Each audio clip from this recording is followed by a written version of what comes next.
Well, let's bring in the National Senator Matt Canavan now for our regular Tuesday chat. Matt, good to see you. Thanks for your time this morning. So I want to get your thoughts on this protest in Sydney. So you had the sails of the Opera House that were lit up in solidarity for Israel last night, the blue and white. But Israeli protesters or supporters were not allowed, or they were told that they couldn't protest there. I think that was more a security thing.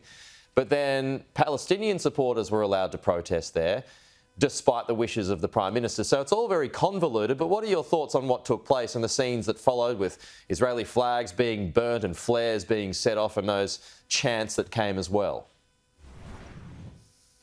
Well, it's outrageous behaviour that should be condemned. And look, it's fine for me to do that from here, from central Queensland, but what I want to see this morning is the leaders of the Muslim community condemn this conduct. People have lost their lives, people have been kidnapped, families, babies, even women, elderly, there in Israel, and we don't see that sort of condemnation from Muslim leaders for this kind of conduct, insulting the Jewish community in this way, completely unnecessarily. Look, I also think there needs to be an investigation of what happened with New South Wales Police there. It would seem from reports that a gentleman, an Israeli or a member of the Jewish community, was arrested for holding an Israeli flag, yet I see Palestinian flags all over my news feeds at the moment. So what's with the double standard there? That's seemingly double standard from New South Wales Police. So they need some questions asked of them too. Yeah, and he's looking at his legal options as well. He spoke to Caroline Marcus here on Sky last night. Meanwhile, the New South Wales Greens, they were getting right behind the Palestinian protests yesterday. Matt, what do you think of that? Well, I think some people are showing their true colours here.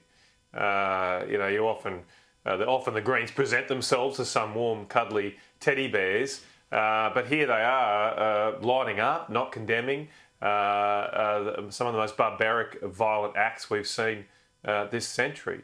You would hope that all respectable parts of the Australian political spectrum would condemn the conduct we've seen from Hamas, would like to make sure that this can't happen again by taking action against Hamas. But the New South Wales Greens, and I think pretty much the whole Greens political movement here, is showing themselves not to be a respectful member of our Australian political debate, because this kind of violent conduct should get no succour at all from any political parties. But as I say, it just shows the true colours of the Greens, that they're lining up with this kind of violence. Okay, we've got 30 seconds left, Matt, but I do want to ask you an energy question, which is usual, but I just want to talk about Boral having to temporarily shut down its cement production to avoid peak electricity prices. Your thoughts on that? Well, it's like a third world country here. How is it that a major building products manufacturer can't run full shifts because of the power situation? And they say that potentially puts at risk our ability to respond to the housing crisis, because they can't make enough bricks and other building products. This is outrageous. Our system's not working. And the main message from this is renewables do not work. Okay, Matt Canavan, good to chat as always. We'll see you soon.